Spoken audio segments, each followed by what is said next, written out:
101 സങ്കീർത്തനങ്ങൾ. കർത്താവിൻ്റെ സംരക്ഷണം.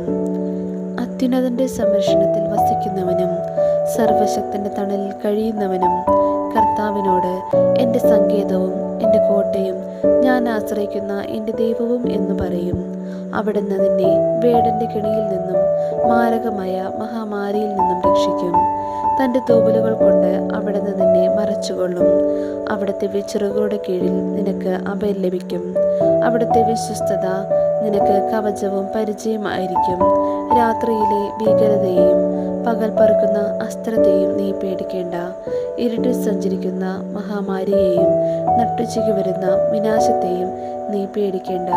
നിന്റെ പാർശ്വങ്ങളിൽ 1000 മരിച്ചു വീണേക്കാം, നിന്റെ വലതുവശത്ത് 10,000. എങ്കിലും നിനക്ക് ഒരനർത്ഥവും സംഭവിക്കുകയില്ല. ദുഷ്ടരുടെ പ്രതിഫലം നിന്റെ കണ്ണുകൾ കൊണ്ട് തന്നെ നീ കാണും. നീ കർത്താവിൽ ആശ്രയിച്ചു, അത്യുന്നതിൽ നീ വാസമുറപ്പിച്ചു. നിനക്ക് ഒരു തിന്മയും ഭവിക്കുകയില്ല, ഒരനർത്ഥവും നിന്റെ കൂടാരത്തെ സമീപിക്കുകയില്ല. നിന്റെ വഴികളിൽ നിന്നെ കാത്തു പരിപാലിക്കാൻ അവിടുന്ന് തൻ്റെ ദൂതന്മാരോട് കൽപ്പിക്കും. നിന്റെ പാദം കല്ലിൽ തട്ടാതിരിക്കാൻ അവർ നിന്നെ കൈകളിൽ വഹിച്ചുകൊള്ളും. സിംഹത്തിൻ്റെയും അണലിയുടെയും മേൽ നീ ചവിട്ടി നടക്കും. യുവസിംഹത്തെയും സർപ്പത്തെയും നീ ചവിട്ടി മെതിക്കും. അവൻ സ്നേഹത്തിൽ എന്നോട് ഒട്ടി നിൽക്കുന്നതിനാൽ ഞാൻ അവനെ രക്ഷിക്കും. അവൻ എൻ്റെ നാമം അറിയുന്നത് കൊണ്ട് ഞാൻ അവനെ സംരക്ഷിക്കും.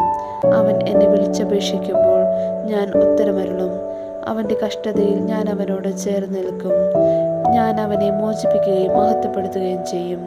ദീർഘായുസ് നൽകി ഞാൻ അവനെ സമൃദ്ധനാക്കും. എൻ്റെ രക്ഷ ഞാൻ അവന് കാണിച്ചു കൊടുക്കും.